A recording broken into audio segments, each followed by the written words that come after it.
Good morning or good afternoon to viewers in Europe, and good evening to watchers in Asia and elsewhere. My name is Chen Li. I'm Director and a Senior Fellow at the Brookings Institution's John L. Thornton China Center. It may seem odd for an old man to kick off a public event on China's youth, but I promise that I'm younger than I look. Seriously though, we have assembled a group of leading experts on the subject from various generations. Our speakers also happen to be joining us from around the world. In Beijing, Professor Li Chunling, the featured speaker and author of the book that we are launching today. In Toronto, Professor Diana Hu, who will moderate the discussion panel. In Southern France, Ms. Stephanie Studer. In Lebanon, I believe we just arrived there, Mr. Matthew Chetterworth. And in the United States, Professor Martin White and Professor Yang Guobing. This book, China's Youth, Increasing Diversity and Amid Persistent Inequality, by Professor Li Chunling, is the latest volume in the Thornton Center Chinese Think series, published by the Brookings Institution Press. The series aims to introduce some of the most influential works by prominent Chinese scholars to English language readers. Each volume, translated from the original Chinese, contains writings by a leading scholar in a particular academic field. For example, political scientist Yu Keping, economist Hu Wangang, law professor and political dissident He Weifang, and the philosopher He Huaifeng.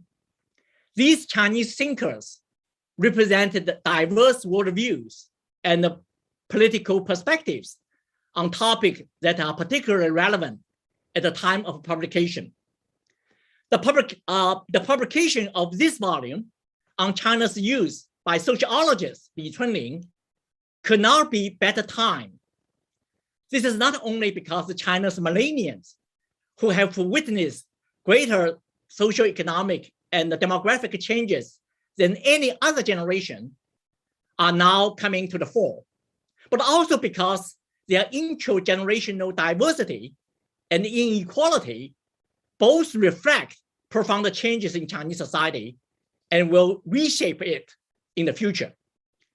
For the outside world, developing a better understanding of Chinese youth is an urgent task, given that China now has more influence on the global economy and regional security than at any other point in modern history.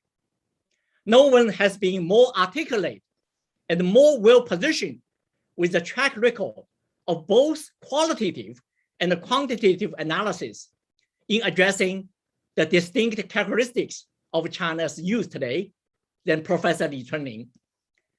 She has written 11 books and numerous academic articles, as well as many public policy reports on the subject and related issues. While the primary focus of her research has been the millennial generation, she also examines younger age cohorts, including both migrant workers in their later teens and early 20s, and also current college students. In her role as the head of the Department of Youth Studies at the Institute of Sociology in the Chinese Academy of Social Sciences, Professor Li has owned considerable influence in academic circles, the policy establishment, and the public discourse on youth issues in China. Though primarily trained at the Chinese institution like Peking University and CARS, Dr. Li has been actively engaged in foreign economic exchanges.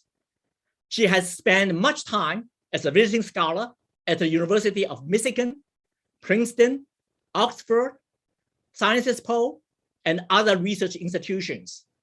She has spoken at Brookings twice in 2009 and 2014. Now, please allow me to highlight an extraordinary contribution of Professor Li's work before we hear her presentation directly. Over the past decade, Dr. Li has led a dozen large-scale quantitative national surveys, including some longitudinal projects on youth issues, social mobility, social stratification, and gender, with each project yielding a considerable amount of data. Let me quickly mention 5 simple statistics derived from these data. Number 1, the socioeconomic status of the middle class, or what the Chinese called middle income groups, has increased from 8% of the total Chinese urban population in the year 2000 to 48% in 2014. Number 2, as a result of the rapid expansion of college education, the gross enrollment rate in Chinese universities of the college-age population increased from 6% in the year 2000 to 48% in 2016, just within a generation. Number 3, the so-called floating population of migrants and their families grew from 7 million in 1982 to 247 million in 2015. And the majority of those migrant workers were young people. Number 4, only children of one-child families disproportionately live in urban areas, constituting half of the 1980s age cohort and nearly 3/4 of the 90后 1990s cohort. And finally, number 5, virtually 100% of urban professionals in their 20s and early 30s are active users of WeChat. The social circles of urban professionals are now 10 times, according to Professor Li, 10 times larger than they were in the days before social media. Now, this important data is just the tip of the iceberg. I highly suggest you purchase this data-rich and fascinating book if you want to understand the characteristics and the views of this unique Chinese generation. I now turn the floor over to Dr. Li, who will provide a 20 minutes long overview of the book, after which we will engage in Q&A before the panel discussion featuring other distinguished speakers.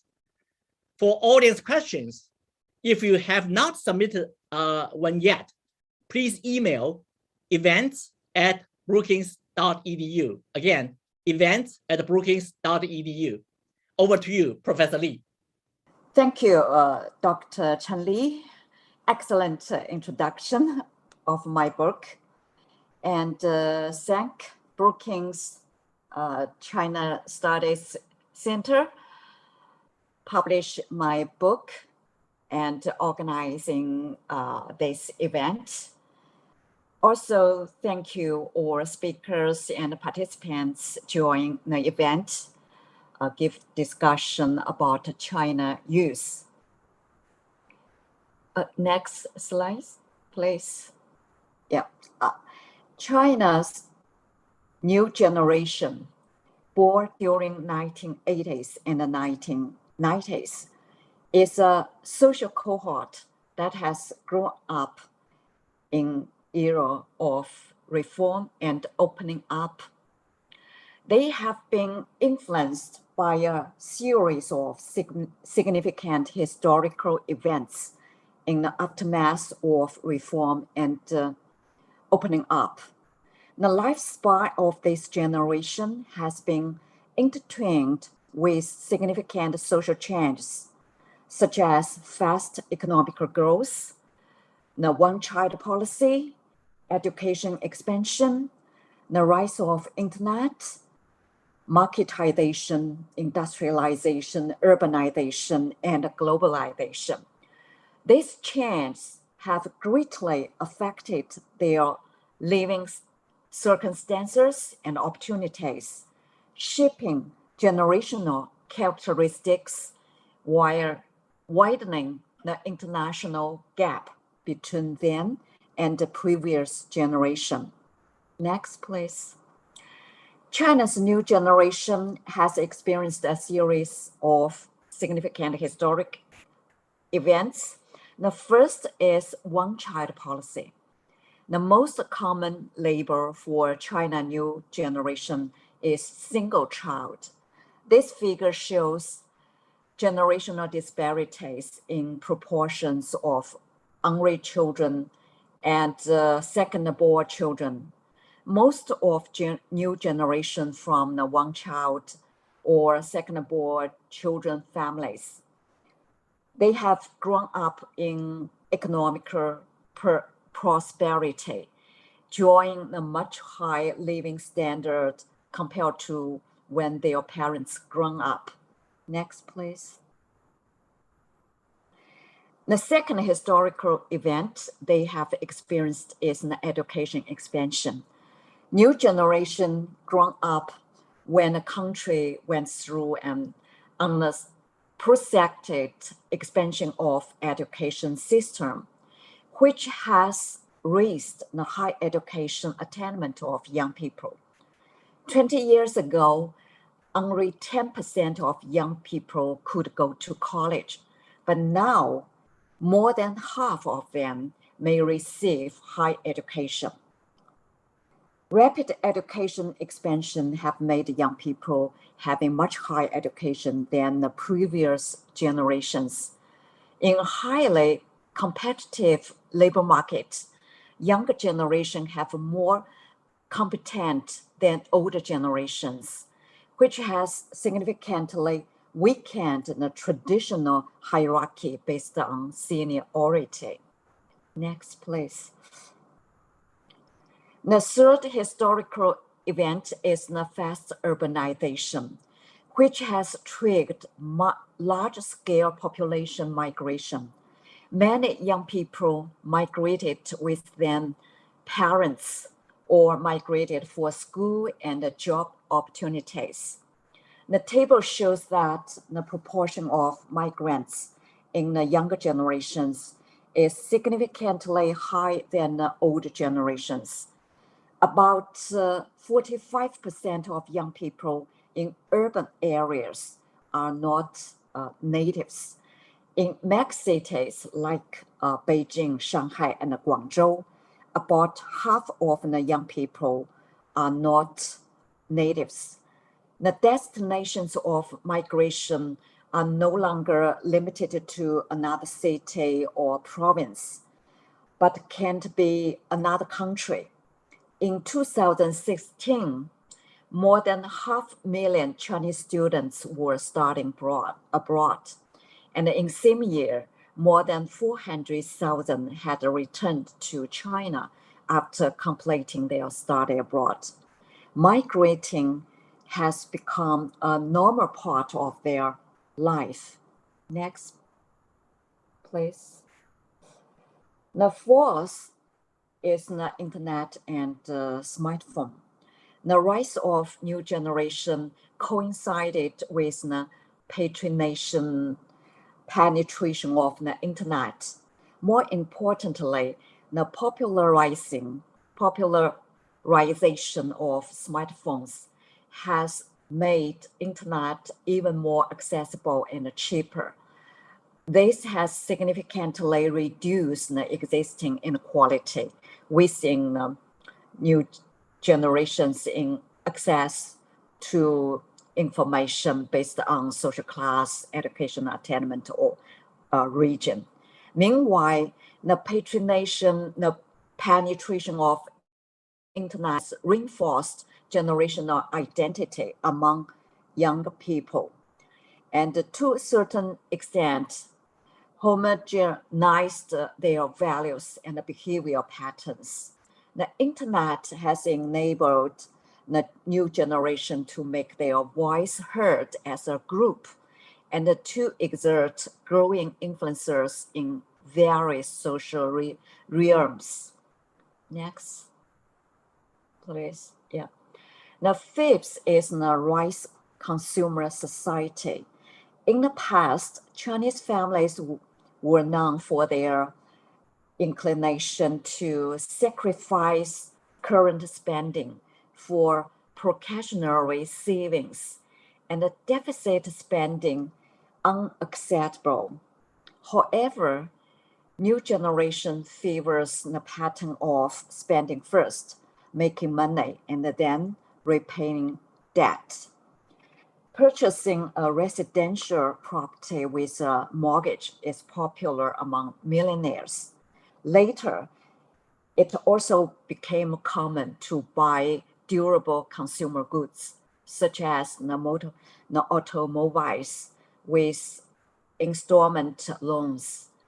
Generation Z now use mortgages and installment loans for their daily expenses. According to the panel survey of Chinese university studies students in 2020, about 88% of college students use e-commerce loans. About 23% use mortgages or installment loans for daily expenses. And about 4% use online usual lends. So now the new generation has become the new favorite in the consumer market. And the last one is the rise of China in the world. The 4 decades of reform and opening up converted China from a poor and backward nation to a rapidly developing country with the second largest economy in the world. The young generation in China have witnessed this historical process, which has shaped their views of the world and their country. Their worldview is oriented towards open-minded and self-confidence, the proud for the nation and the culture, self-confidence motivate young people to pursue the mission of rejuvenation of Chinese nation. Next. The major historical events not only impact on the life chances of a new generation, but also shape their generational characters and enforcement generational identity that distinguish them from the previous generations. However, new generation is unable to break the constraints of the social structure. The shared generational identity fails to eliminate the social inequality disparities within the generation. In contrast, marketization has strengthened Chinese class structure through intergenerational transmission. New generation is not a homogeneous one. The inequalities based on rural-urban division and social class have led to diversity and the inequality among the new generation. Next. The rural-urban gap has long been a major source of socioeconomic inequality in China. The persisting rural-urban inequality has deep impact on new generation, leading to disparities between young youth from urban areas and those from rural areas regarding the circumstances in which they grow up and their opportunities for education and employment. At the same time, the disparities between the social classes have widened rapidly in the recent decades. Phenomenon of class reproduction has become increasingly prominent. Only children from urban middle-class families are likely to be admitted to top universities or study abroad and later become successful professionals or business elites. In contrast, children from poor rural families may fear to compete in education system and become migrant workers at an early age. Next. Rural-urban inequalities is particularly reflected in education. More than 3/4 of new generation came from rural families, but the proportion of these young people with high education is much lower than the average proportion. They have very high proportion in lower education groups.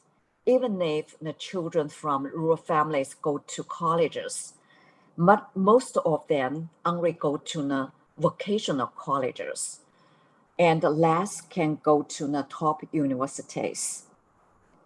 Next. Class differences is another important factor leading to the socioeconomic differentiation of young generation.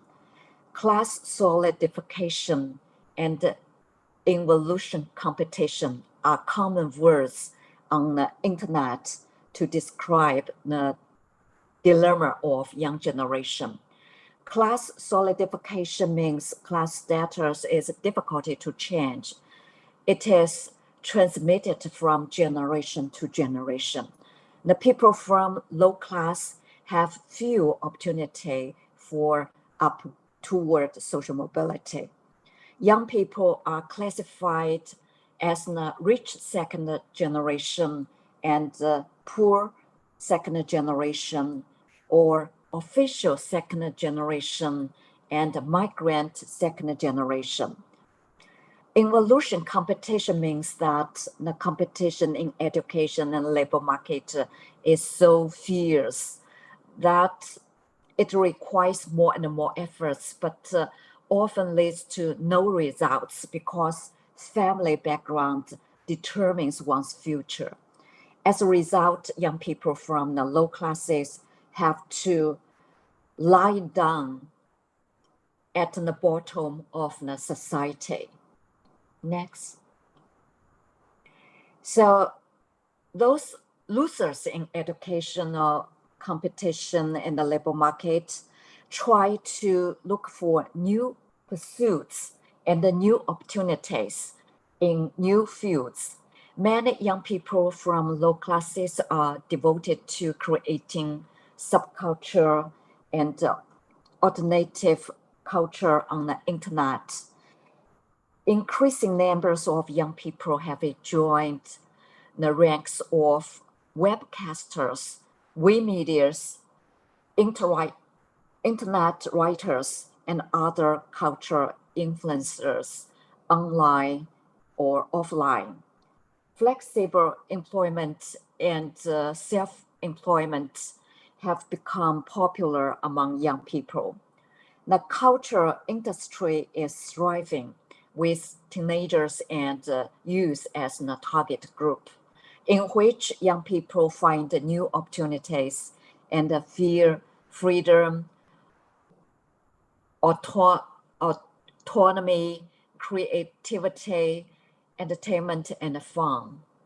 Next. Next, please. Yeah. So my conclusion is the title of my book, The China's Youth Increasing Diversity Amid Persistent Inequality. Differences between the young generation and their parents are distinct, but diversity among the young generation is more prominent. Urban-rural gap and class disparity have led to persistent inequality in education, employment, and living conditions. Rising youth culture as well as internet platforms have created opportunities for young people from disadvantaged family backgrounds. That has brought diversity, but cannot reduce inequality among young generation. Thank you very much. Well, thank you, Professor Lee, for sharing the overview, thesis, and some of the demographic trends and attitudinal outlooks from your book, which are all interesting and important. We have already received over 2 dozen questions by email, both in advance and also during your presentation. Now, I would like to first raise 2 or 3 questions from myself, and then choose a few questions from the audience. Now, my first question, as we know, that there's a table actually related with that in your book, listing 14 large-scale national quantitative studies over the past couple of decades, from 2003 to actually this year, 2021,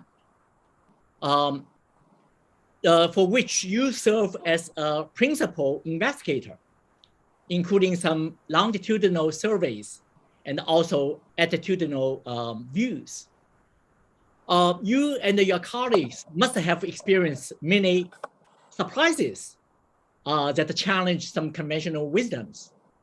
So would you please share with us 1 or 2 your biggest surprises based on this large-scale quantitative survey? Professor Lee? Sure. Yes. Yeah. In recent decades, many aspects of Chinese society have changed very rapidly, and young people have taken a lead in these trends. Some rapid changes among young people really surprised us. For example, consumption behavior, just as I talk in my presentation. 10 years ago, the government, policymakers, and economists were still complaining that Chinese people like saving and were unwilling to consume. Economists suggested the government should adopt various ways to encourage people to consume. But now the new generation is very different in consumer behavior. So I remembered after break of the financial crisis in 2008, I met European scholars who asked me if there was any family debt risk in China. At that time, my answer was no.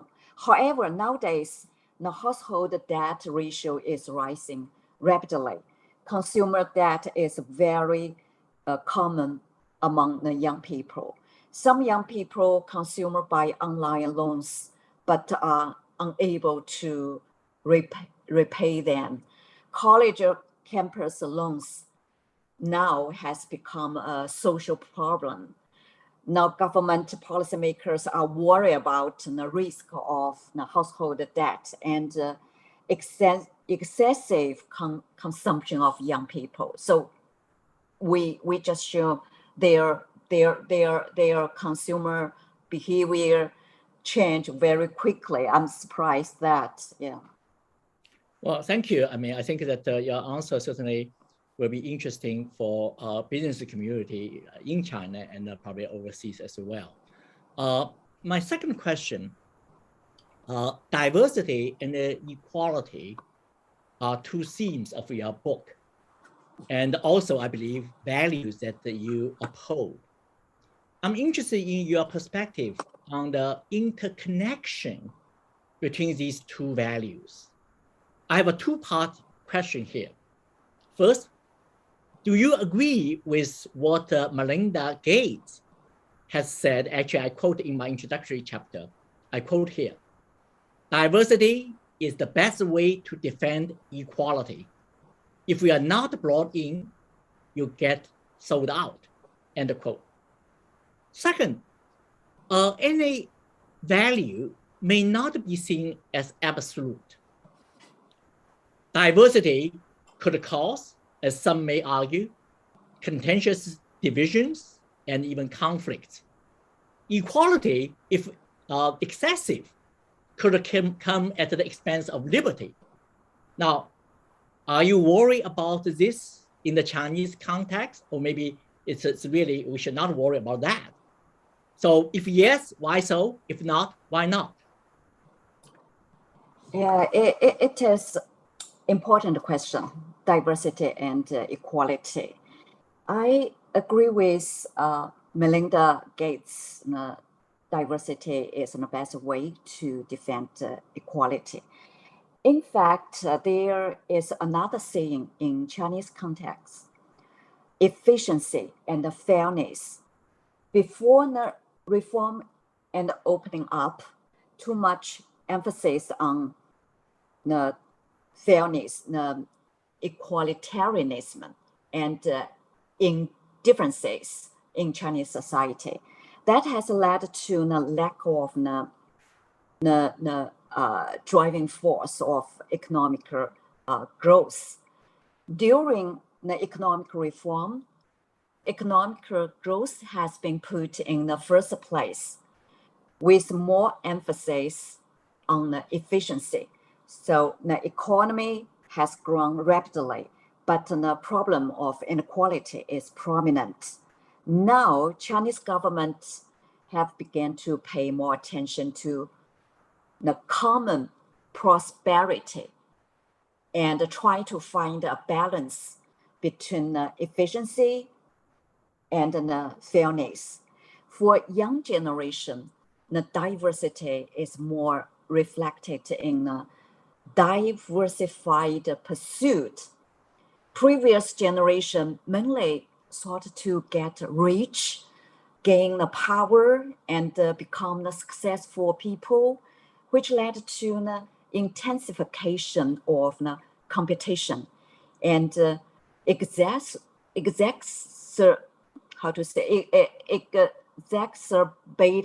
inequality.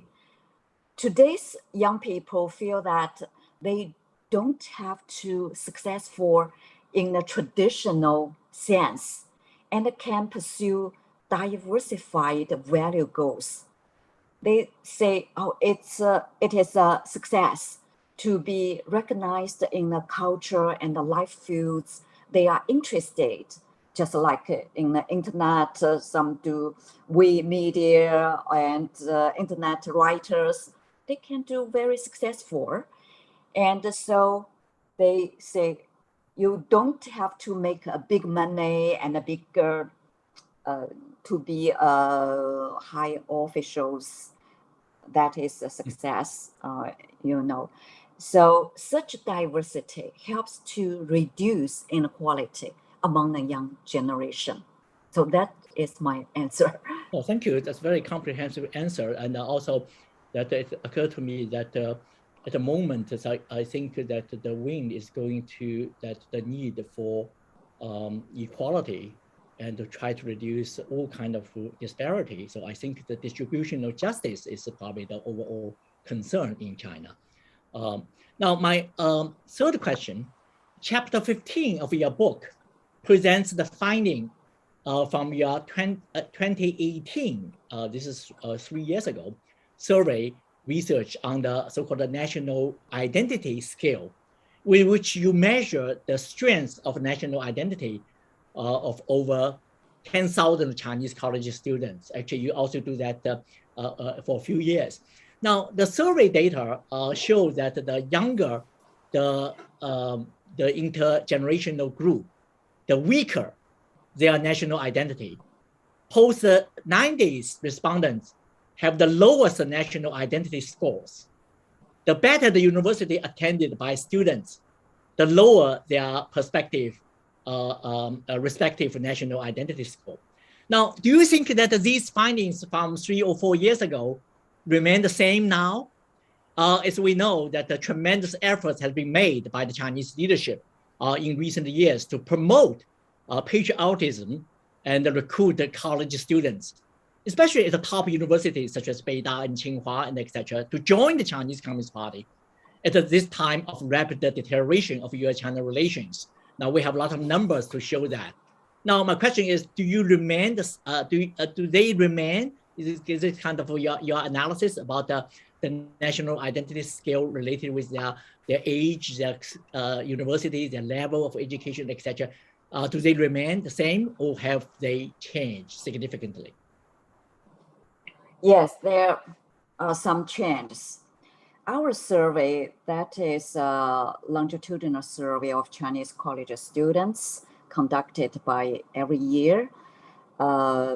We include some questions to observe the change of national identity of the college students.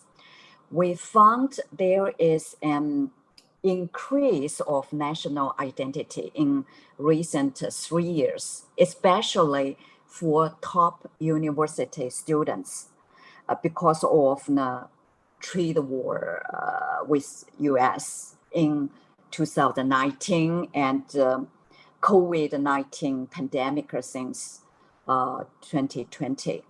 Before that, the top university students had more opportunities to join international exchange, to visit abroad, compared to students from other colleges. They learn more about the Western culture.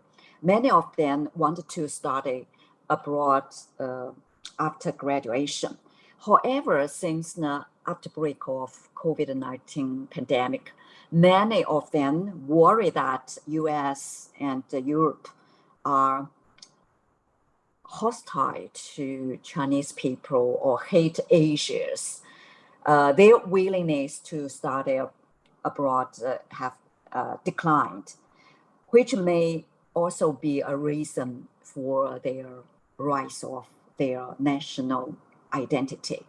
So that is a very important change of this young group. Yeah. Yeah. Well, thank you. That this for this question and also the early question, they all reflect really the Chinese youth or Chinese society is not stagnant. It's a subject to change, subject to environment, both domestic and international. So thank you for bringing this up. Now, a number of questions from our audience are about Chinese young people's attitudes towards the US and American people. This is really good to follow that your answer just now. In one of your recent surveys, you found that the post-1990s age cohort differs greatly from the post-1960s and the post-1970s, who grew up in a period of what you call the fawning over the West. A Chinese saying is 崇洋媚外. This is 60后 and 70后. Now, there's a new popular Chinese term, I think that you referred in your presentation about 躺平, but also there's another one equally popular called 平视. It's seeing the world on an equal level. I'm sure the next panel, you have so many experts, we talk about the 躺平, laying flat. But the question is about the seeing the world on an equal level. Now, here is the specific question for you from Stefan Berwick, the president of NGO Chu Taiqi. Here's the question. Are China's youth growing warmer or colder towards Americans? Yeah, that is complicated questions. Our survey of Chinese college students investigates how well the college students like other countries. We asked them in our questionnaires, what do you fear about the following countries? We list some countries and provide some answers. Is I like it very much. I like it average. I don't like it. I don't like it very much. So the respondents often say they find difficulty to choose the answers. For example, for the Japan, they say, oh, when talking about territory disputes with Japan, they don't like this country. But a lot of students say, we like Japanese culture very much, especially Japanese animation and the TV drama. So how to choose the answer? They cannot do. So as for the US, they say if they talk about the trade war with the US, they don't like America. But they also like American science, technology, the high-tech products, and American culture. For example, Apple, the cell phone, very popular by the young people. And also the American coffee, the Starbucks, very popular. And American pop music and NBA stars. A lot of young people like that. So it is very complicated. However, since the trade war began, the goodwill of Chinese young people towards America has declined rapidly. However, they just say that is to country, American country. But for Americans, no, they like it. They like to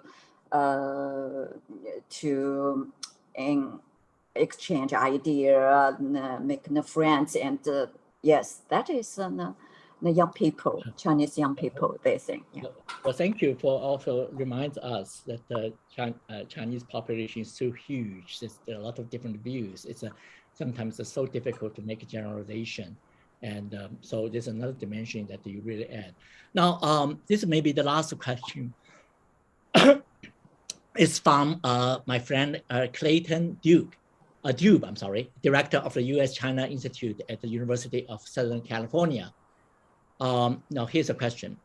Hukou, the urban household registration system, which while not as decisive factor in the lives of young Chinese as it was, still affects access to education, healthcare, and etc. Are young Chinese in any way sensitive to how it is a line of division within the urban hierarchy and between them and their rural fellow citizens? Dr. Li. Yeah, inequality of opportunity between urban and the rural areas has persistent in education, employment, and social welfare. However, for young people, they don't feel a strong division from urban or from rural areas in their daily life, social contact, or workplace. No such discrimination or something like that. For example, the young people's cultural entertainment activities, they pay more attention to their interests, their the abilities, rather than with whether they are from rural or urban areas. But Dr. Li, that I have to interrupt that the question is particularly on Hukou. Do you think Hukou is still a huge barrier or not? Yeah, Hukou system now is relaxed and the influence is reduced, especially for young people. They can change, move everywhere. You know, Hukou is relaxed, but the difference between the urban rural family background also have impact. For example, in I say for young people in more intimate relationship, their private life, such as marriage or dating of life. So the young people from rural areas are often discriminated by the urban residents.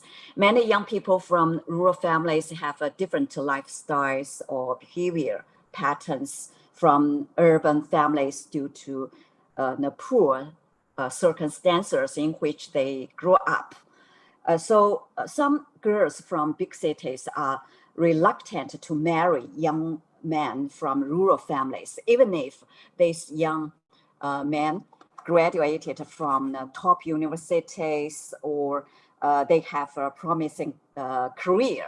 These young men are called Phoenix men, 凤凰男, referring to young people, young men with promising future, but from the rural areas. In addition, some young men in Beijing, Shanghai, and Guangzhou are also reluctant to marry young women from rural areas. They are worried about a wife from a rural family may ask for a lot of financial support to her family. So 户口 relax is less and less influence, but other influence, remain. That Okay. is the situation. Well, thank you. This is the first time I heard the definition of Phoenix man. Thank you. Unfortunately, the time has come to bring this important discussion with Professor Li to a close. Thank you again, Professor Li, for so candidly and thoughtfully sharing your analysis and perspective with us today. Now, for the audience, I apologize for not being able to answer many of your excellent questions. The good thing is that we have Dr. Li's very comprehensive book, in which I believe you may find the answers and more. Also, fortunately, now we will have a panel discussion featuring internationally well-known experts on China's youth. The moderator of the panel, Professor Diana Hu, will introduce each of the speakers. I'm pleased to introduce Diana Hu, a Rhodes Scholar, a public intellectuals fellow at the National Committee on U.S.-China Relations, an elected member of the Royal Society of Canada's College of New Scholars, Artists, and Scientists, a recipient of the Best Book Award from the American Political Science Association, the American Sociological Association, the International Studies Association. Diana Hu is an associate professor of political science at the University of Toronto. Her affiliations and the titles could go on and on, but here's what I believe the most important one. She is a non-resident fellow at the Brookings John L. Thornton China Center. Thank you, Diana, for being a Brookings colleague and for moderating this exciting panel we're going to hear. Over to you, Diana. Thank you so much for that gracious introduction, Chung. Today, we are joined by four very, very distinguished panelists that I have the honor to introduce very briefly. First, we are joined by Matthew Chitwood, a Rural China Fellow at the Institute of Current World Affairs. We are also joined by Stephanie Studer, a China correspondent at The Economist. We are joined also by Martin White, a professor emeritus of International Studies and Sociology at Harvard University. And last but certainly not least, we are joined by Guobing Yang, a professor and director of the Center of Digital Culture and Society at the Annenberg School of Communication at the University of Pennsylvania. So without further ado, I want to start with some questions for our panelists. So let me start with you, Matthew. You once lived and researched in a fairly remote village in Yunnan. Would you please begin by telling us a little bit about what you observed firsthand in terms of rural-urban inequality that we've heard so much about in Dr. Li's presentation? And this rural-urban divide has really plagued China for decades. So what have you observed firsthand during your time of research in Yunnan? Yes, thank you. Thank you also to Brookings Institution for the invitation to join, to Dr. Li as well for her excellent research, making that accessible in English and available to us so generously. Quick context on my research. So yeah, I researched in a remote village in Yunnan for 2 years. It was still officially impoverished when I moved there. And I became the 341st resident, a very small village. So I traveled widely, also around the province for those 2 years by motorcycle. visited some exotic places that Yunnan is known for, but also many less exotic places. Places, subsistence farming villages where they're still farming their 3 mu or half an acre of land on the tops of mountains. So China's hinterland, the hinterland of the hinterland, really. So going so many places, talking to so many people, I witnessed a great diversity of experience and opinion with regard to this, their experiences and this rural-urban divide. So to pretend, like we talked about, that there's a homogeneous perspective is not fair, but rather a great diversity of opinion. So 3 common themes that emerged in my research and talking to young people in rural areas. First was a deep sense of poverty.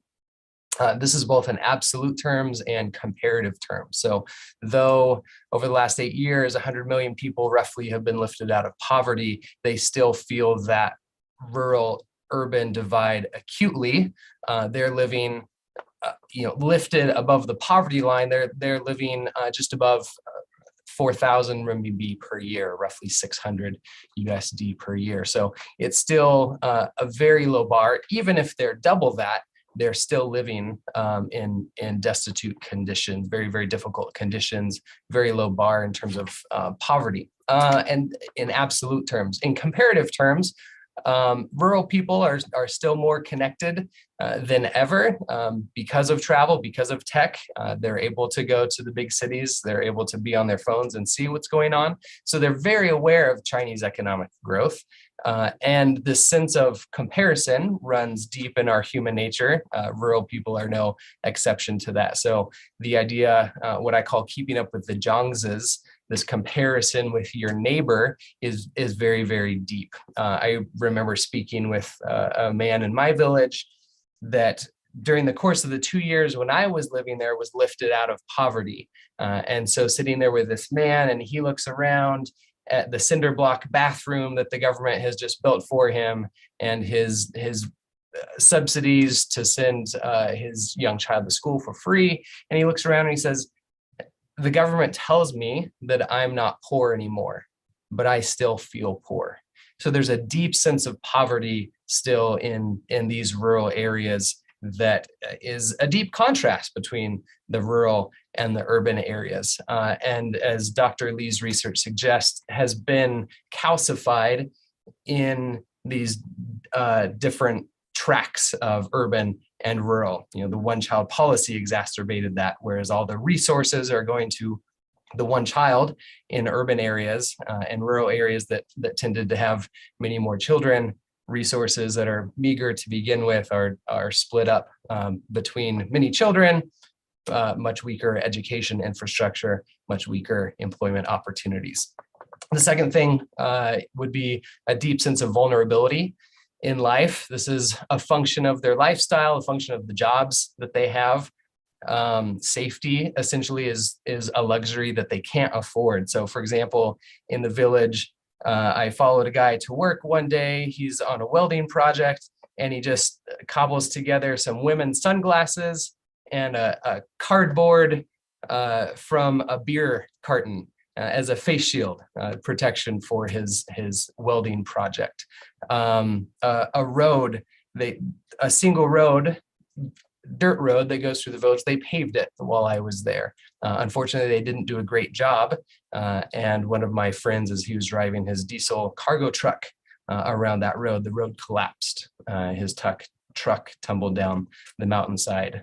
Thankfully, he was thrown from it early on and survived. But these types of situations, very, very common in these areas. So there's a luxury of safety that's not available there, and a deep sense of vulnerability, little in terms of safety net as well, in terms of healthcare or for migrant laborers, job security, labor rights, even the DBAO, the minimum livelihood guarantee, is fairly minimal. And quickly and lastly, in general, with all of the changes that Dr. Lee was talking about, with the infrastructure development, with the poverty eradication efforts, in general, a positivity towards the party and towards Xi specifically. Of course, there's grumbling. not enough money, 九牛一毛 is what one guy told me, basically a drop in the bucket, right? 9 cows and 1 hare, what they're getting in terms of financial support. But in general, the rhetoric that you hear is we're living our best lives now. So I think one gentleman termed it when they were talking about the changes in the Constitution that would allow Xi to be essentially emperor for life, as they say. One man told me, hey, better 20 years of Xi than 10 years of Xi. So essentially, this idea that they are living their best lives now, I think the attitude between rural and urban, for rural young people, the crux of their attitude depends on who they're comparing themselves to, whether they're comparing themselves to the urbanites or whether they're comparing themselves to where they've come from and the village and their family's history. Thanks, Matthew. And just for context, when were you in Yunnan doing this work? 2018 through the end of 2019. Right. So that was fairly recent. And I like the phrase that keeping up with the Zhangzes, because I think it really illustrates the difference between lifting people out of absolute poverty versus what sociologists call relative deprivation. And some of the earlier work in social movement studies shows that relative deprivation is what makes people unhappy and sometimes drives them to participate in social movements. Exactly. So let's stick with the rural-urban divide, but turn it around a little bit to talk about the rising sense of social injustice, of social justice, actually, and social tolerance among Chinese youth in the cities and in the countryside. So I want to turn this question to Stephanie. As a journalist, have you indeed observed the emerging silent revolution that Dr. Li talks about in terms of this changing of values among the younger generation? Thank you. Yes, I found that particular chapter of Dr. Li's book really quite fascinating. So for those unfamiliar with the term of silent revolution, as I wasn't either, this is in chapter 3, or the third essay in the book. The term is used in sociology and first referred to how new values came to the fore among a generation in Western Europe post 1945. And that basically there was a shift towards post-materialist pursuits away from more basic economic needs, so towards self-expression, quality of life, political participation, and all that comes along with greater social tolerance as well, and this term of social justice. And so one of the questions that Dr. Li asks is, to what extent might this silent revolution be happening now in China? And I'm very interested in this concept. I recently wrote one of our special reports on youth, and wanted to spend time both in the cities and in the countryside. And there is so much separating those two types of youth, as Matthew has laid out. But if we're thinking about them in generational terms as a cohort, I think there are some striking commonalities that were perhaps less obvious in their parents' generation. And one of them is this sense of social inequality and social responsibility. When we think about today's young people in China, I think many observers unfavorably compare this generation with the Tiananmen generation, who championed, among other things, democratic rights. And often, when we think about a revolution, we think about it in political terms. But what if it was more social? I think it would be a real mistake to write off this current generation as apolitical simply because it doesn't seem all that interested in a different mode of government. After all, young people in many parts of the world now, and very much so in the West, say that they are disillusioned with democracy and politically liberal ideas. But in China, I was really struck by the gusto with which young people have taken up many of the very same social causes that are embraced by their peers in the West. I'm thinking in particular of feminism, LGBT rights, worries about the environment starting to come to the fore over economic growth. And of course, the internet has been totally crucial for this exchange of ideas between Western youth and Chinese youth. So I've sat in on a workshop called Go Zero Waste in the city of Suzhou with young people learning to sew their own cloth face masks because they realized how wasteful the throwaway surgical ones are, or how harmful to the environment they might be. And you know, this in a country which is still very much wearing face masks on a regular basis, certainly in the biggest cities. Lots of young people in the city like to use a program called Ant Forest by Alipay, which tracks their green spending and rewards them with credits that can go towards planting trees. But then on the other side, I've also spent time in rural China on the coffee farm of a young woman in Yunnan, who you can see many of us are fond of the province of Yunnan, who went to study in the city, like many rural youth now have an opportunity to do, and that may well be a vocational college, but many of them now do get time away in an urban area, even if it's a well-developed county seat. And she then joined this small new stream of young people who are choosing to return to the countryside to work. And what struck me was that she wasn't returning just to make a quick buck or because she'd seen an opportunity. Her family owned this coffee plantation. But she told me that she was stunned in the city to realize that her father earned less for 1 kilo of coffee beans than the cost of a single cup of coffee where she had been studying.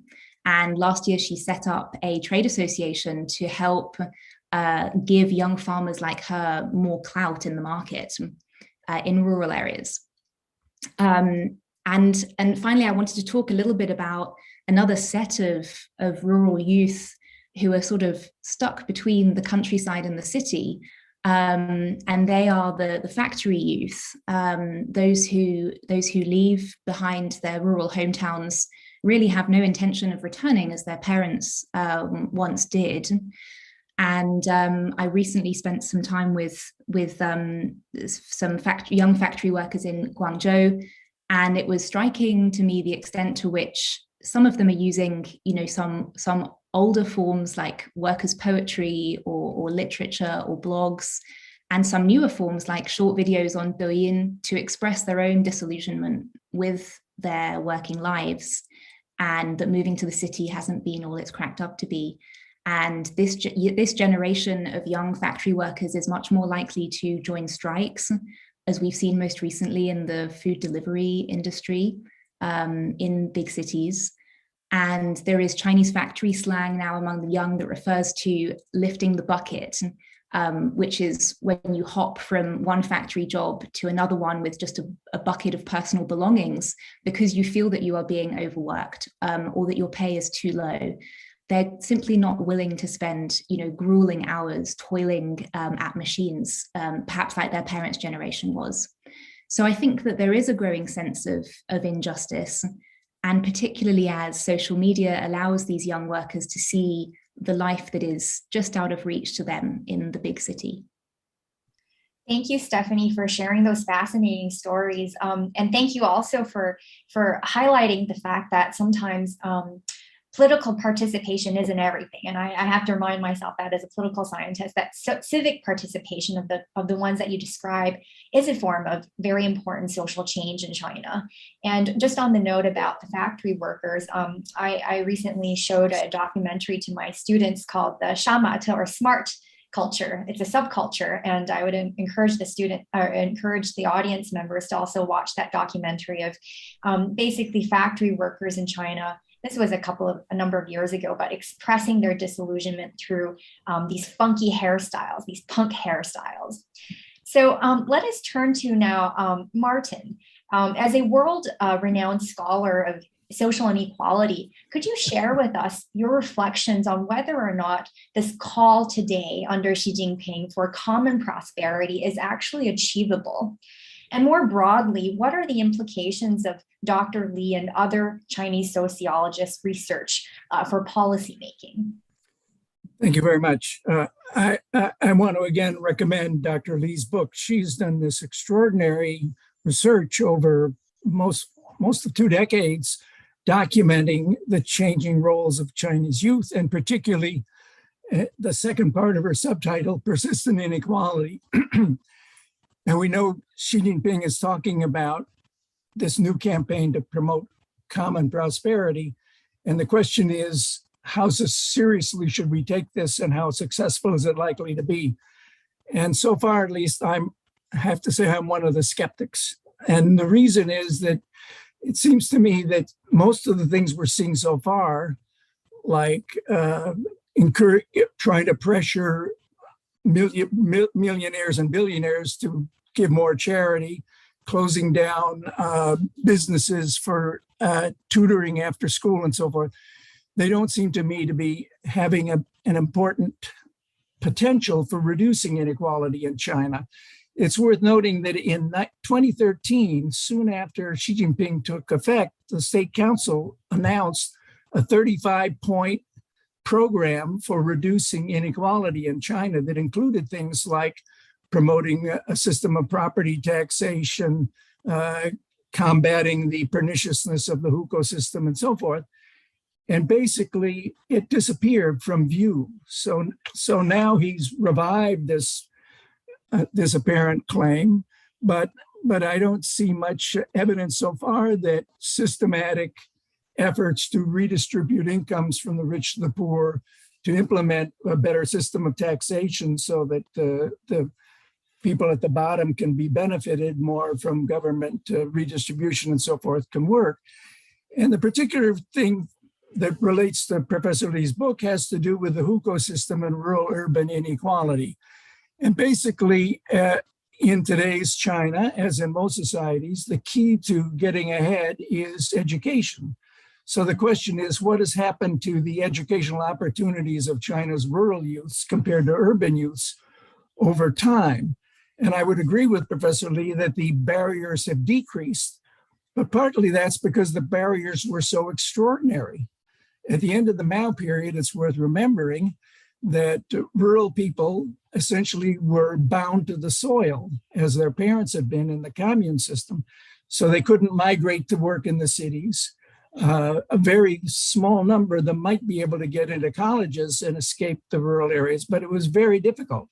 Now, the reform era produced the freedom to migrate into the city and to work in construction and work in manufacturing and so forth.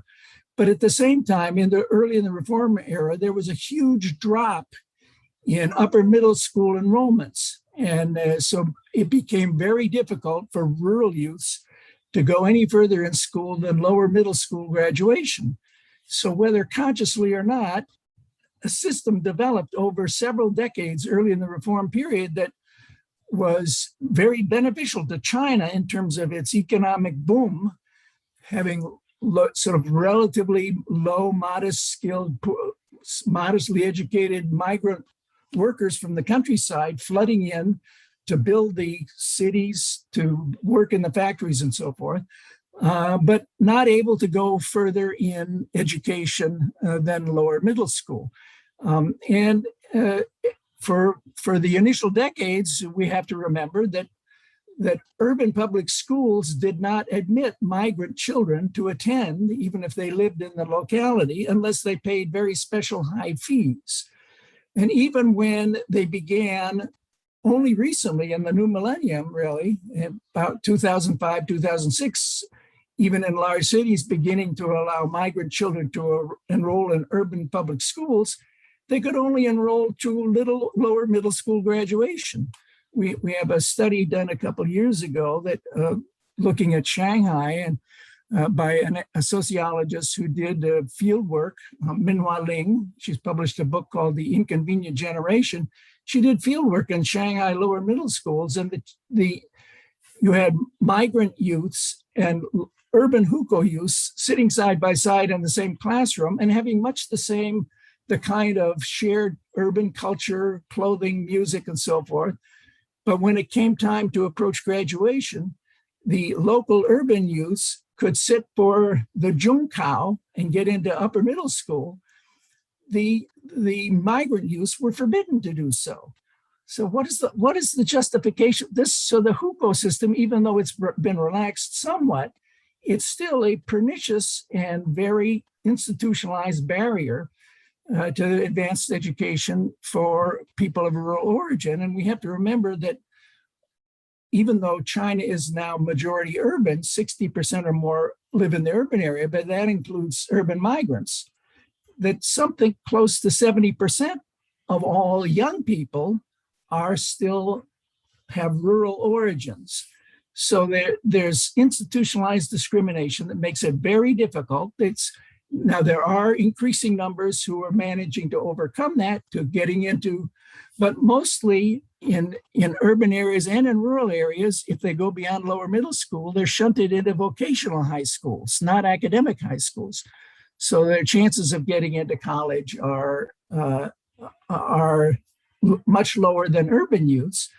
And even if they get into college, as Professor Lee's book shows very much, they tend to go to the lowest tier colleges and you get poorer jobs. And even some of them end up being consigned to what's called the ant tribe. In other words, having to compete with migrant youths that didn't go to college for very low-end urban jobs. To really promote common prosperity, Xi Jinping and the party need to do much more to fundamentally dismantle the hukou system, systematic discrimination, particularly in regards to the education of young people in China today from rural origins.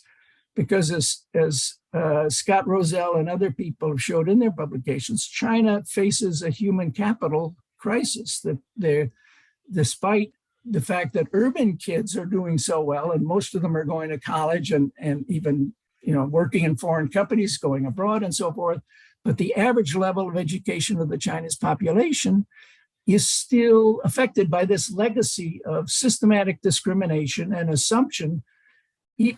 Even for migrants, you can go to a small town or city and have more opportunities, but if you want to go to the larger cities, you're not qualified. You have to accumulate complicated points that it's very difficult for many migrant families to do. So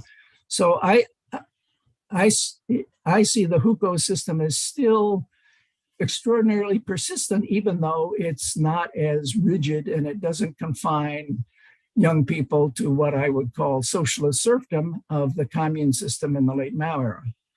Thanks. Thank you, Martin, for explaining why you think that common prosperity is not achievable, at least in the short term, and that you don't see much evidence for it. And I find it particularly interesting that you talk about how common prosperity or equality is not just achieved by taking money from one person's pocket and putting it in another person, or even just equal salary, but it runs much deeper. And you talk so much about, and I think very rightly so, about the equality of opportunity, or rather the inequality of opportunity in terms of persistent educational opportunities that run for decades and can have a cumulative impact on the disadvantages that rural hukou youth still continue to have. And as you mentioned, Scott Rozelle's book certainly talks about how that kind of inequality and deficit in human capital can actually have a negative impact on China's continued economic growth, which we'll talk about. If I could just say one more point, that what's one thing that's discouraging to me is that in Dr. Lee's book, we have the evidence of the extraordinary, pervasive, and negative impact of the hukou system still today. Why isn't the Chinese leadership paying more attention to research results such as this? Why don't we see, I don't see in the common prosperity anything except sort of empty pledges that have been made for decades that the hukou system is going to be phased out, but it's still extraordinarily important. Mm-hmm, mm-hmm. Okay, right. Sorry. No, we'll come right back to this in the Q&A, but I want to turn it around a little bit. We talked so much about inequality and about the hukou system. I want to turn us back to the youth culture in China today. And so I wanted to direct this question to Guobing Yang, who is a world-class scholar of cyberspace and digital China.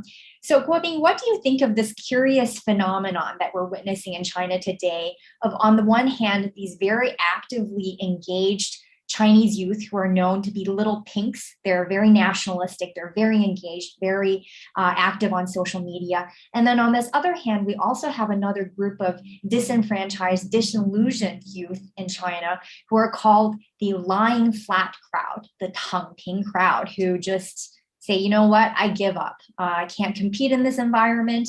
I can't compete in the 996 work hours, and I'm just going to be completely disengaged. So how do you make sense of this kind of paradoxical juxtaposition of these two groups of youth in China? Thank you, Diana. I think, there is also the same theme of diversity also characterizes youth culture. There's a lot of diversity. So I like to think of these two phenomena that you just described as two types of discourses about youth. And I think they represent two extremes. So if we focus too much on these internet buzzwords, memes, we may ignore more complex pictures. The little pink label conveys the idea that China's millennials are the latter-day versions of red guards, just a bit fainter in color. Like red guards, they're often described as fervent xenophobic patriots. It is true that they have launched online nationalist campaigns and have canceled celebrities or brands which they claim are anti-China or are discriminatory toward China. But nationalism is not their only or even the dominant identity. Their everyday identity on social media is primarily fans of various commercial products, celebrities in the entertainment industries. They're active on social media first and foremost, I think, as members of online fan clubs. There's a Chinese term for this, 粉丝后援会. Basically, these clubs exist to support their idols. So this means that their identity is shaped in very powerful ways by contemporary consumer and entertainment culture. And this is a culture about the consumption of global brands. So in this sense, little pinks may not be a unique Chinese phenomena. They may have counterparts in other countries because consumer culture everywhere, I think, is entangled with political culture to shape the identities of these young consumers. I think there's also a tendency to use little pinks as a label for all kinds of nationalistic discourse on Chinese social media. In recent years, vast amounts of such nationalistic discourse are not produced by these random individuals, but by commercial social media accounts, especially Weibo public accounts. These commercial accounts manufacture and spread all kinds of conspiracy theories about international relations in the name of patriotism. They're really clickbaits. Savvy readers, I don't think, take them seriously. Even state media, very recently, I think, have warned against this kind of patriotism as business. So this is about the little pink phenomenon. I think we want to try to see whether there's a more complicated picture behind it. The lie down discourse, the so-called 躺平, sometimes also called lie downism, 躺平主义, is more recent than the little pink discourse. I totally agree with you that it's partly a discourse of resistance.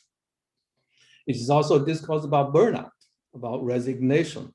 I think the basic idea is that many young people realize nowadays, because of this really strict social hierarchy and inequality, it's impossible for them to try to move up the social ladder through personal striving. Therefore, this discourse about lying down appeared, which urges people to stop striving, stop working, no more hard work, lie down and rest, forget about competition. This is something really, if we think about in the 80s and 90s when the culture of competition really became so important. Now it's a resistance against competition. And this discourse resonates with many people. I think it really reflects a sense of burnout in contemporary society. And I suspect also this feeling of burnout is not unique to Chinese youth. We have a global phenomenon of burnout that we should all be worried about. I would like to add very quickly that this discourse about lying down is only the latest iteration of a whole set of discourses about disempowered youth. It's been around for quite some time. Marty just mentioned about the ant tribes. That's about 10 years ago. About the same time, 10 years ago, there was another label, kind of internet meme called 屌丝, sometimes translated as losers, right? It's an ugly word, but 屌丝 was one of the most popular internet memes at that time, 10 years ago. Another recent viral discourse is called 寒门, poor, humble families. And this appeared in the title of viral posting in 2019. And the posting in poor English translation is something like the death of a top academic achiever from a poor family, but the Chinese captures this better. It's called 一个出身寒门的状元之死. It tells the story of a talented but poor college graduate student who struggled in life at work unsuccessfully and eventually died of cancer at a young age. The story was circulated widely, won a lot of clicks online, but it turned out it was a fake story, not a true story. The WeChat public account which posted it had made it up as a clickbait, because this kind of stories really gain a lot of tears, sighs, clicks. But what it shows, I think, is the problematic aspect of all these online discourses about Chinese youth and other things as well, I would say. So this, whether these youth are nationalistic or they are poor, their patriotism and poverty sort of turn into objects of consumption to win clicks in today's attention economy. And it just seems that patriotism and poverty seem to sell very well in cyberspace. I think this is a tendency we should be wary of when we talk about Chinese youth. And finally, just to add quickly, when there is all this discourse about these youth, we really don't hear a lot directly the voices of the young people themselves. Thank you, Diana. Thank you, Guobin. That was really fascinating, all these memes, and I'm sort of taking notes because Chinese memes, they happen, so there's so many of them, and if you want to understand youth culture, I think you follow those memes. And it was also interesting that you mentioned that this kind of cross between the little pinks and the fan culture, because I think it's easy to sort of dismiss this fan clubs in China as, just teenagers everywhere, sort of young people following celebrities, but they're actually a very potent social and political force. And I think we saw them being mobilized by the government, well, not by the government, but being mobilized in general during COVID. And we've certainly heard a lot about them recently with the downfall of some of the celebrities in China and the crackdown on fan groups, which I think is a very interesting phenomenon to look at. So let us now turn to the Q&A. So we've already received a number of questions, and I wanted to start with one that we haven't talked so much about, which is more about, how to build bridges. So we have a question from Maritza Adonis, who is from MTA Vision's Global Corporate Social Responsibility firm. And how can we build coalitions between US and Chinese youth without frustrating diplomacy and national security? So I want to pitch this question to Matthew, if you would like to weigh in on this one as a rural China fellow. Sure. I actually spent a number of years in China working and study abroad. So I'm a firm believer in these sort of exchange of understanding, coalitions in outside of diplomatic or national security ties. I think this is critical. It's very evident we see things very differently on. We've talked about the diversity of views within China. Certainly, if you add an ocean to the equation, the views diverge even more. I remember being in the village, looking out at the mountains with a friend of mine there and saying, man, these mountains are beautiful, so green, so lush. This is incredible. And I asked him, do you still appreciate the beauty of where you live? We're in the middle of nowhere. And my friend Liu Dage turns to me and he says, 因为这些山我们就穷. It's because of these mountains that we are poor. And so the divergent viewpoints that we bring to the table are very, very different, such that we see even mountains differently. Nonetheless, China's rising position in the global order or the Chinese Communist Party. So exchange, understanding about these issues is critically important to long-term improvement of the relationship. How to do this, I'm a firm believer in education exchange at young ages. I think is really critical. But what's important is that these shape deep understanding. So you can have superficial exchanges, superficial conversation, but those don't necessarily lead to actual understanding, seeing one another, one, first and foremost, as humans, but two, understanding the situation on the ground. And that includes historical, cultural context on the Chinese side. That also includes Chinese students coming to the US, understanding historical, cultural context. So I would also just say, I think Guobing is right in saying hearing from the voices themselves. So young people with young people hearing from their voices themselves is really critical in building up that understanding. Thank you, Matthew, and certainly agree with you there, and hope that there's going to be continued people exchange in terms of, especially young people, because that's where the future lies. So we have next a question from Professor Deborah Davis from Yale University. To what extent is massive migration from the villages a primary driver of change? And secondly, is one driver of consumer debt the lack of confidence in future, as we have seen earlier in Japan? So Stephanie, would you please give us your insights from the field as a journalist? Yes, sure. I mean, in terms of migration being a primary driver of change, I mean, we're talking about the largest wave of internal migration in history, which has involved about 300 million people who have moved to cities since the late 1970s. And that's, you know, excluding, those are only the people who have done the move, but that has had a direct impact on those who didn't do the move, those left behind, millions of young people, children left behind in villages by parents who migrated. And of course, also the children who went with their parents. And now you've effectively got two generations of migrants. I mean, you can see clear because of the age. In the space of 4 decades, you have generational differences now within that migrant cohort. And I think it's hard to overestimate the impact of that. This new trend that we see now that I touched on earlier of the 返乡青年, the returning youth, it's even got its own name now.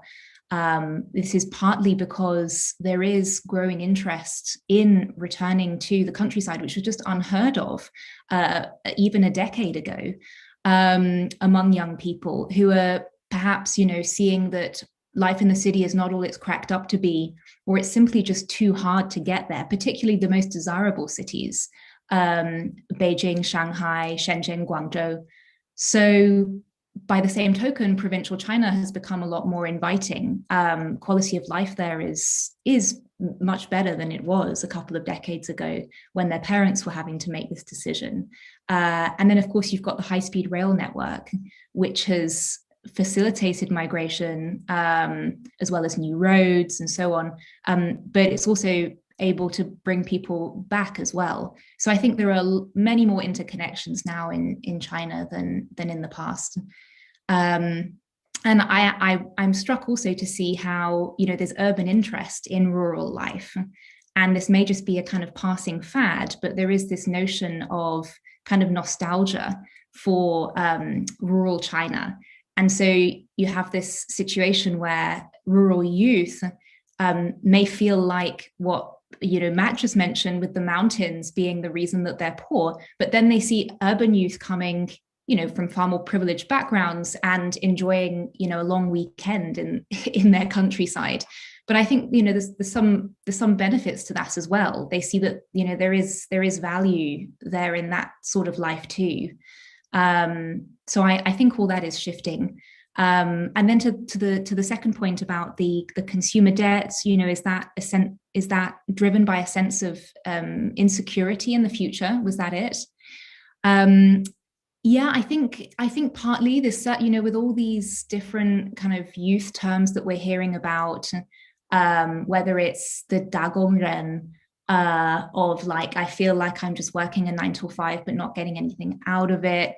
The kind of the disillusionment with the burnout 996 culture. A few years ago, young people were referring to, before Tangping, it was the Forxi of the Buddhist youths who were just kind of chilling, didn't want to kind of engage. And I suspect that, you know, all of that might explain why people are like, let's just spend it now. I think, yeah, there is, it's funny because they're, you know, every generation hopes that the next will have an easier ride. And that's why their parents saved up so much for them. But now there is deep insecurity because of, you know, really fierce competition for jobs. And the returns on education are falling because so many people are getting a university degree now. So I think all of that encourages young people to just sort of enjoy life now, live whatever life they want now.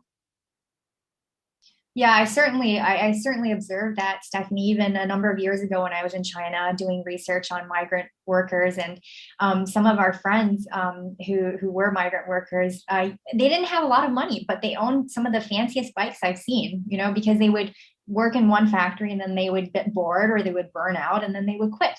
And then they would go on a road trip, a bike trip, and then they would circle back and earn more money. So it's really this kind of carpe diem type of mentality that I think is driving some of this consumer behavior. So let us then turn to go back to social inequality. So we have a question from Johannes Allenfelt, who is a political advisor from a German consulting firm. So do rising expectations of young people and growing social inequality cause great social conflict, undermining the growth and rise of China in the long run? It's a tough question, so I'm going to turn that to you, Martin. If you could please give us your analysis and prediction of whether or not this kind of social inequality that Dr. Lee wrote about, that many people have observed, will undermine China's economic growth. Well, as it happens, some of the audience may know that I did 3 national surveys on people's popular attitudes in China toward rising social inequality, carried out in 2004, 2009, and 2014. And I published a book based on just that first national survey in 2004 called Myth of the Social Volcano. And basically the main finding was that even in 2014, I haven't done a survey since then. So obviously this is at the very beginning of Xi Jinping's reign, but even though people were upset about some features about inequality, and particularly we did ask systematic questions about, was it fair or unfair, various kinds of hukou-based discrimination, preventing migrant kids from enrolling in public schools, migrant families not getting urban welfare benefits, and so forth. Those were very widely condemned, even by urban respondents to the survey. But in general, people still were so optimistic, even though the economy was already beginning to slow by 2014.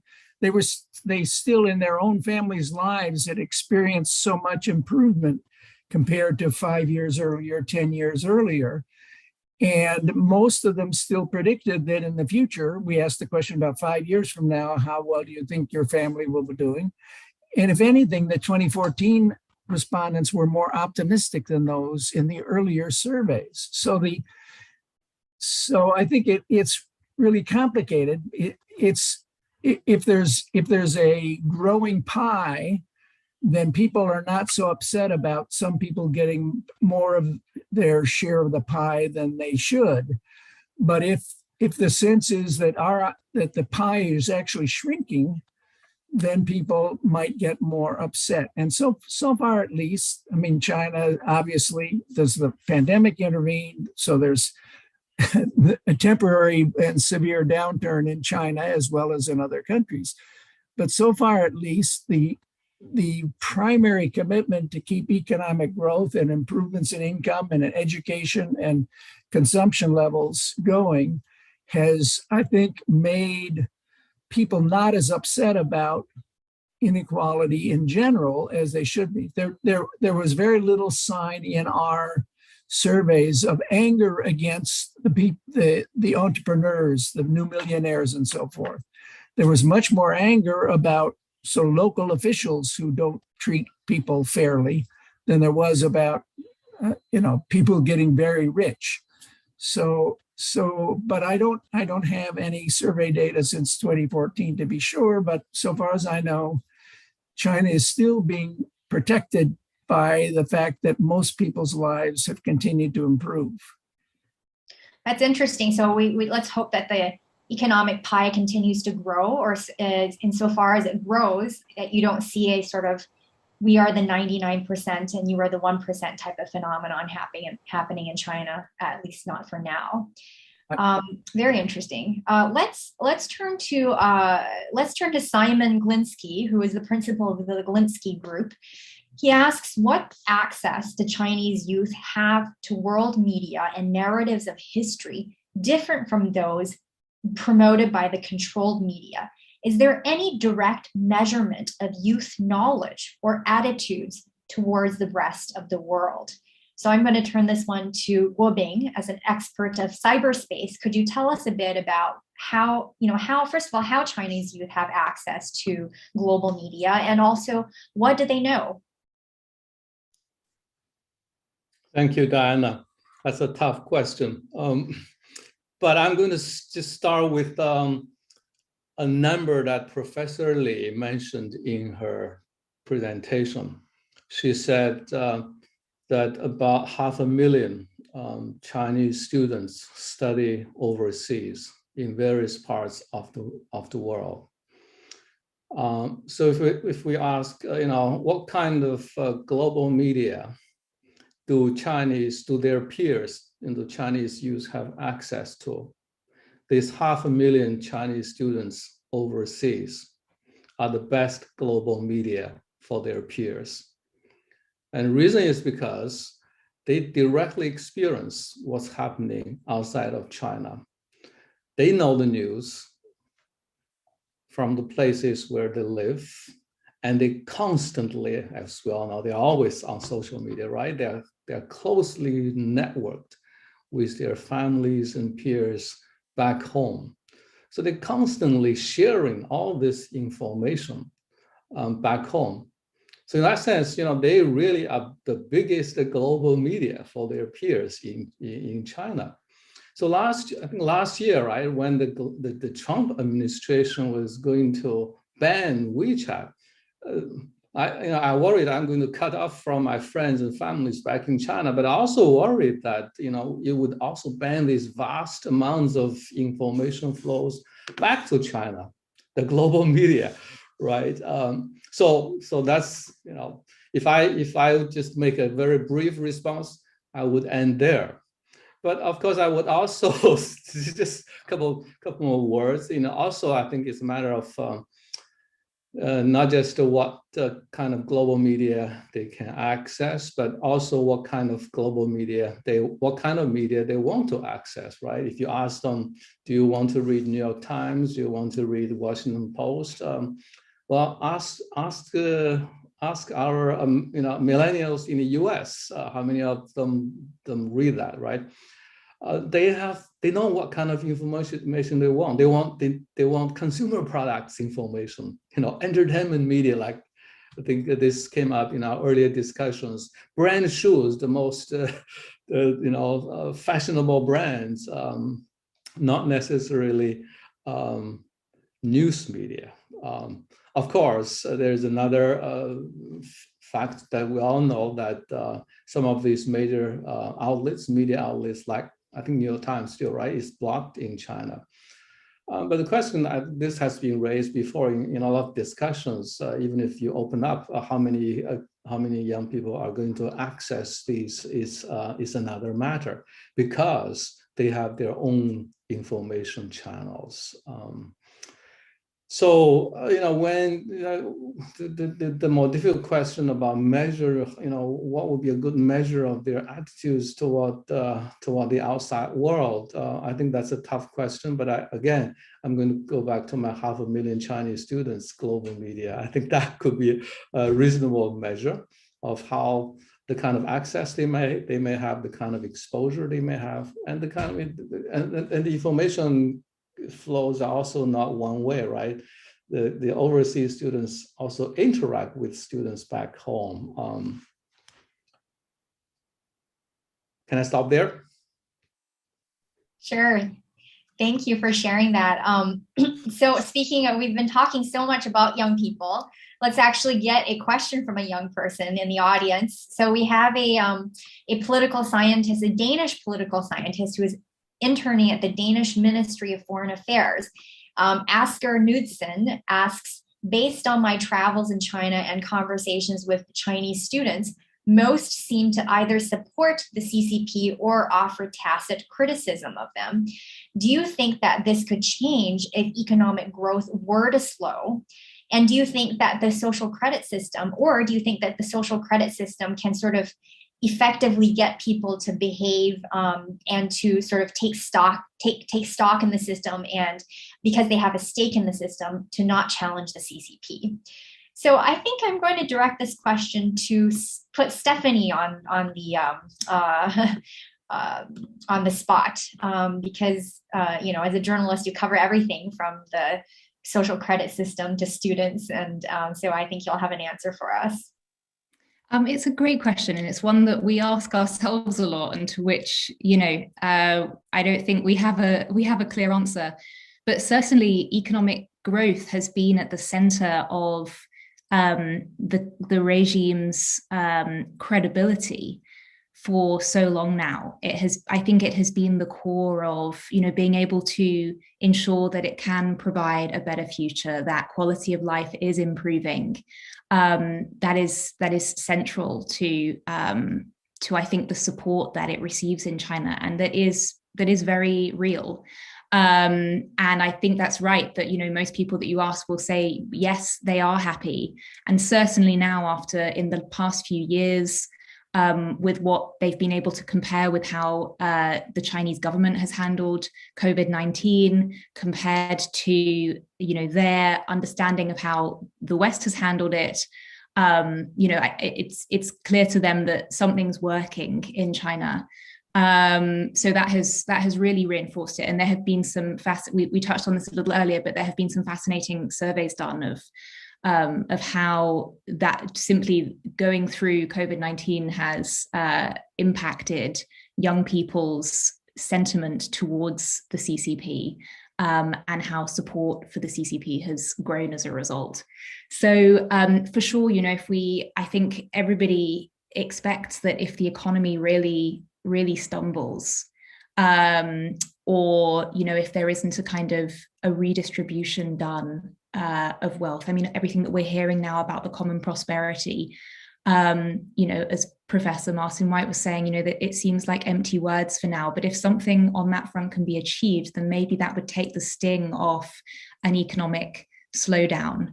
And to the second point about the social credit system, I mean, in some ways, I don't know if people feel like that gives them a stake. I mean, possibly if aspects of it are about civic responsibility, because I think that that will resonate actually with young people in China. There is a sense that, you know, you want to follow the sort of the basic rules of civic society and be polite and queue and, you know, clean up after your dog or whatever. But if I think that the more repressive aspects of it, that won't go down as well. And I think that, you know, the CCP at the moment is, I think it's having to work out how to make up for the potential lack of economic growth. And we've seen that one of the ways it's done that is to turn to this mixture of repression and, you know, very well placed kind of propaganda. And the big question is, you know, how far can you push that before people get upset in, you know, whatever that means in practice. So it's a delicate balance for the government to strike, that's for sure. Right. Thank you very much. So we have actually come to the end of our program, and I just wanted to once again thank our distinguished and wonderful panelists for not only their questions, but also sticking to time and for giving us a lot of food for thought in terms of the China's young generation and what kind of a social political force they will likely emerge to become. And we also hope that you purchase Dr. Li's book, which is fascinating. And I want to thank the audience for your questions. And I'm sorry that we didn't get to all of the questions. And the program is also available on the YouTube channel. So thank you very much for joining us today. Thanks for watching. Be sure to like and subscribe for more videos from Brookings.